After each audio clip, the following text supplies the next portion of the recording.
আমরা কারোই কোনো পদত্যাগ চাইনি। পদত্যাগ চাইলো বিএনপি আর ফতোয়া দিবে জামাতে ইসলামী, এটা কি মানায়? তারা যারা পদত্যাগ চেয়েছেন এই ব্যাপারে তারাই ব্যাখ্যা ভালো দেবেন।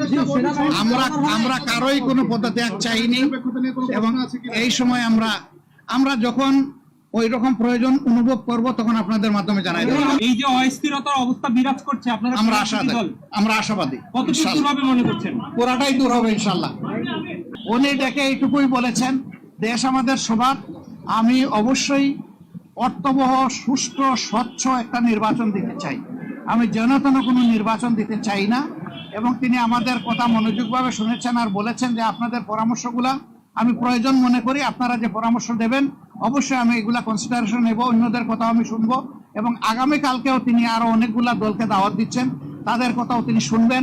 সবার কথা শোনার পরে তিনি আশা করি তার একটা সিদ্ধান্ত তিনি ম্যাচিউর করবেন। সবাইকে ধন্যবাদ।